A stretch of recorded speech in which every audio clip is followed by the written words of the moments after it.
ایک نئے ایپیسوڈ کے ساتھ حاضر ہیں۔ کووڈ-19 کرونا وائرس جس نے پوری دنیا کو ہلا کے رکھ دیا، کرونا وائرس ایک ایسا قہر بن کر پوری دنیا پر اترا جس نے یہاں لوگوں کی نظام زندگی جو ہے اس کو بالکل جیم کر دیا، روک دیا۔ وہیں پہ کاروبار جو ہے وہ بیٹھ کے تباہ ہو گئے، بڑے بڑے ممالک کی اکانومی جو ہے وہ بڑی بری طرح متاثر ہوئی۔ یو کے کی اگر ہم بات کریں، یو کے جو ہے وہ دنیا میں دوسرے نمبر پر ملک آ گیا ہے جس میں سب سے زیادہ اموات ہوئی ہیں کرونا وائرس کی وجہ سے۔ یورپ میں پہلے نمبر پر ہے، دنیا میں دوسرے نمبر پر ہے۔ یو کے نے کتنے اس حوالے سے گورنمنٹ جو ہے وہ کتنے اقدامات کرنے چاہیے تھے اور کتنے نہیں کیے گئے، کیوں نہیں کیے گئے، اس حوالے سے بزنسز کو بچانے کے لیے گورنمنٹ نے کیا کیا اقدامات کیے، اس حوالے سے آج ہم بات کریں گے۔ ہمارے ساتھ موجود ہیں بیرسٹر راشد اسلم، ان سے پوچھیں گے کہ گورنمنٹ کے جتنے بھی اقدامات سے کرونا وائرس کے حوالے سے، کیونکہ جب یہ چائنا سے وبا پھوٹی تو اس وقت کافی ٹائم تھا کہ کافی ممالک نے اس حوالے سے کام بھی کیا اس کی روک تھام کے لیے۔ تو ان سے بات کرتے ہیں کہ یو کے گورنمنٹ کیوں اس میں ناکام نظر آئی، اگر اور کیوں سب سے یہاں پہ جو شرح اموات ہے وہ کیوں زیادہ ہوئی۔ تو بیرسٹر صاحب بہت شکریہ۔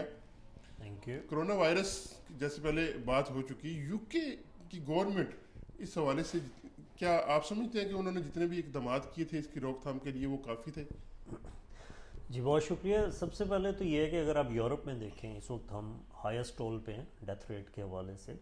اس کی جو سب سے بڑی وجہ جو سمجھ آتی ہے کہ وہ میئرز جو ہمیں لینے چاہیے تھے شروع میں، کہ جب یہ وبا پھوٹ چکی تھی، جب اس کو پینڈیمک قرار دے دیا گیا تھا WHO کی طرف سے، اس وقت ہم نے کوئی میئرز نہیں لیے۔ اس وقت فلائٹس یہاں پہ آ رہی تھیں، کوئی ٹیسٹنگ نہیں کی جا رہی تھی ایئرپورٹ پہ۔ ہیتھرو ایئرپورٹ پہ یہ بات ہو رہی تھی کہ ٹیسٹنگ ہونی چاہیے۔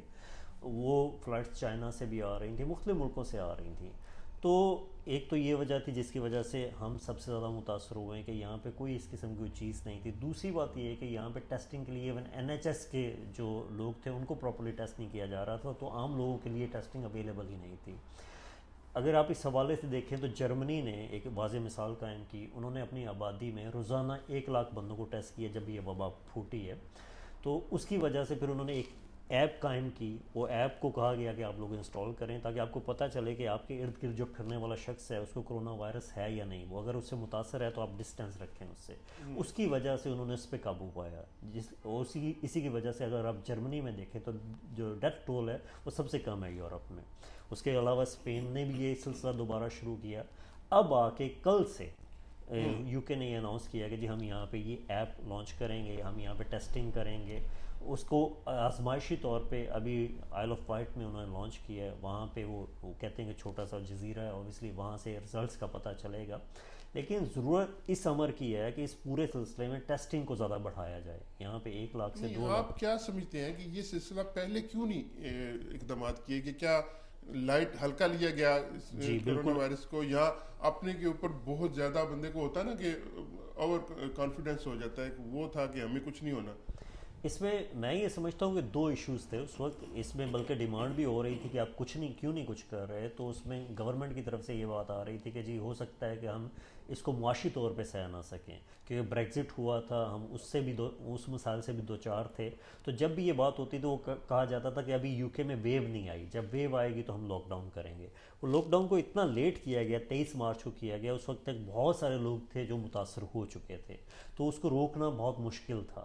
وہ جب ویو آئی تو وہ اتنی شدید آئی ہے کہ جس کی وجہ سے ہم اس وقت تک اتنی جانیں ضائع کر چکے ہیں جو کہ اگر پہلے ہوتا تو وہ یہ نہ ہوتا۔ تو اسی وجہ سے میں یہ سمجھتا ہوں کہ اس پہ ایک انکوائری کنڈکٹ ہونی چاہیے۔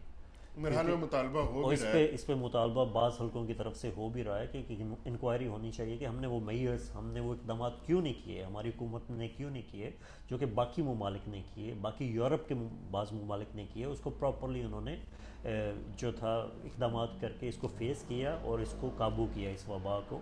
تو میں یہ سمجھتا ہوں کہ اس پہ حکومت کے پارٹ پہ بھی نااہلی ہے۔ دوسری بات یہ ہے کہ اگر آپ دیکھیں پچھلے کافی سالوں میں ہم نے NHS کا بجٹ کٹ کیا ہے۔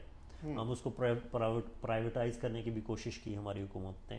تو یہ جو بجٹ کٹ ہوتا رہا جس میں ڈاکٹرز نکالے گئے, نرسز نکالی گئیں, ہاسپٹلس کچھ بند کیے گئے, میں یہ سمجھتا ہوں کہ یہ بھی ایک بہت بڑی وجہ ہے کہ جب یہ پینڈیمک یہاں پہ آیا تو اس میں ہمارے پاس اتنے ریسورسز نہیں تھے کہ ہم اس کو فیس کر سکیں یا ہم اس کو قابو کر سکیں, جس کی وجہ سے ہم نے بہت زیادہ جانیں ضائع کی اس ملک میں. اچھا, لاک ڈاؤن کو تقریباً 6 ہفتے ہونے کو ہیں, ابھی شنید ہے کہ شاید اس میں نرمی کی جا رہی ہے. اس 6 ہفتے کے دوران کیونکہ بزنسز بند رہے, چھوٹا بزنس کاروبار تھے وہ بالکل ہی سارے میں چلے گئے, بڑی بڑی کمپنیاں جو ہیں وہ بینکرپسی کی طرف چلی گئیں. تو آپ کیا سمجھتے ہیں کہ گورنمنٹ نے اس حوالے سے جو اقدامات کیے ہیں اس کو کنٹرول کرنے کے لیے, بزنسز کو بچانے کے لیے, وہ کافی تھے اس حوالے سے؟ دیکھیے, میں نہیں سمجھتا کہ وہ کافی تھے, کیونکہ زیادہ تر جو کمپلینٹس آ رہی ہیں کہ بہت سارے بزنسز کو پیسے نہیں دیے گئے, فنڈنگ نہیں کی گئی. جیسے کونسل نے پہلے کہا کہ جی میکسیمم ہم 25,000 کریں گے, منیمم 10,000 سے سٹارٹ کیا. اس میں بہت سارے بزنسز جن کو شکایت ہے کہ جی کونسل نے یہ کہا کہ آپ اس بزنس ریٹ کی شک میں نہیں آتے, اس لیے ہم آپ کو فنڈنگ نہیں کر رہے. تو اسی طرح یہاں پہ بہت سارے بزنس ہیں جن کو ایون یہاں پہ بزنس ریٹ کو معاف نہیں کیا گیا, جو کونسل کی میں یہ سمجھتا ہوں کہ ذمہ داری تھی ایسے حالات میں. یہ جو ایشو تھا جس کی وجہ سے بزنس نے بہت زیادہ سفر کیا.